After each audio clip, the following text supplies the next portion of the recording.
ಪ್ರತಿ ಹೆಜ್ಜೆ ಹೆಜ್ಜೆಗೂ ಹೋರಾಟದ ಘೋಷಣೆ ಕೂಗುತ್ತಾ ಹೊಸ ಹೊಸ ಕ್ರಾಂತಿ ಗೀತೆಗಳ ಸಾಲಿನೊಂದಿಗೆ ಹೋರಾಟ ನಡೆಸುತ್ತಾ ಅಶಕ್ತರ ಉಸಿರಾಟಕ್ಕೆ ಆಸರೆಯಾಗಿದ್ದ ಹೆಮ್ಮರವೊಂದು ಇಂದು ಉಸಿರು ನಿಲ್ಲಿಸಿತು. ಕಾರ್ಮಿಕರ ಬದುಕಿಗೆ ಸವಾಲಾಗಿದ್ದ ಸಮಸ್ಯೆಗಳಿಗೆ ಪೂರ್ಣ ವಿರಾಮ ನೀಡುತ್ತಿದ್ದ ಅರಕಲಗೂಡಿನ ಅನಂತ ಸುಬ್ಬರಾವರು ಇಂದು ಅನಂತದೆಡೆಗೆ ಸಾಗಿಬಿಟ್ಟರು. ಕುಲದ ಬಲವಿಲ್ಲದ, ನಿಲ್ಲಲು ನೆಲೆಯಿಲ್ಲದ, ಹೊಟ್ಟೆಗೆ ಅನ್ನವಿಲ್ಲದ, ಆಕಾಶ ಹೊದ್ದು ಮಲಗುತ್ತಿದ್ದ ಶ್ರಮಿಕರಿಗೆ ಸಹಕಾರಿಯಾಗಿದ್ದ ಸಂಗ್ರಾಮದ ಮುಂಗೋಳಿಯೊಂದು 80ರ ಚಿರಯೌವನದಲ್ಲಿ ಸ್ಥಿರಸ್ಥಾಯಿಯಾಯಿತು.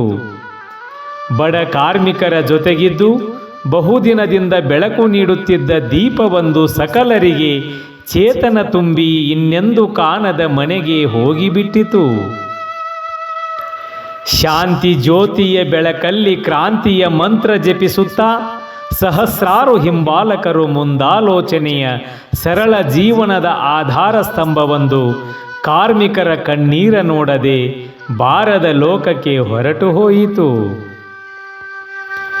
ಚಲೋ ಎಂದು ಹೇಳುತ್ತಾ ಕಾಲಿಗೆ ಚಕ್ರ ಕಟ್ಟಿಕೊಂಡು ತಿರುಗುತ್ತಿದ್ದ ತಾರತಮ್ಯವಿಲ್ಲದ ಸಾತ್ವಿಕ ಪುರುಷ ರೂಪದ ಬೆಳಕು ಇನ್ನೊಂದು ಕಡಲಿನ ಸೂರ್ಯನೆಡೆಗೆ ತೆರಳಿ ಕಾಣದಂತೆ ಮರೆಯಾಯಿತು. ವಿನಯಶೀಲ, ವಿಚಾರಶೀಲ, ಚಿಂತನಶೀಲ, ಚಿರಕಾಲ ಸ್ಮರಿಸುವ ಸದ್ಗುಣಗಳ ಸಂಭಾವಿತ ಕಾಮ್ರೇಡ್ ವಿಳಾಸವಿಲ್ಲದ ಅರಮನೆಯೆಡೆಗೆ ನಗುತ್ತಲೇ ನಡೆದು ಬಿಟ್ಟರು.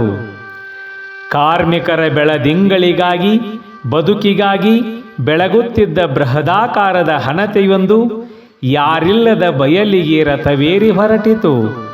ಇನ್ನೆಂದು ಬಾರನೆಂಬುದನ್ನು ತಿಳಿಸಿ ದಣಿವೆನ್ನದೆ ದುಡಿಯುತ್ತಿದ್ದ ಅನಂತ ಸುಬ್ಬರಾವರವರು ಆಂದೋಲನವನ್ನು ಹಮ್ಮಿಕೊಂಡು ಮುನ್ನಾದಿನವೇ ಕಾರ್ಮಿಕ ಬಳಗವನ್ನು ಬಿಟ್ಟು ಬಹುದೂರ ಸಾಗಿಬಿಟ್ಟರು. ಇದ್ದದ್ದೆಲ್ಲವ ಇದ್ದಲ್ಲೇ ಬಿಟ್ಟು ಅನಂತ ಹೆಸರಿನ ಆಶಾಗೋಪುರವೊಂದು ಆಕಾಶಕ್ಕೇರಿ ಚಿರಕಾಲ ಮನದಲ್ಲಿ ಶಾಶ್ವತವಾಯಿತು. ಹೋಗಿ ಬನ್ನಿ ಕಾಮ್ರೇಡ್, ನೀವು ನಮ್ಮೆಲ್ಲರ ಎದೆಯಲ್ಲಿ ಕಾರ್ಮೋಡ ಕವಿಯುವಂತೆ ಮಾಡಿದಿರಿ. ಹೋಗಿ ಬನ್ನಿ. ಓಂ ಶಾಂತಿ. ಇವರ ದಿವ್ಯಾತ್ಮಕ್ಕೆ ಚಿರಶಾಂತಿ ಸಿಗಲಿ.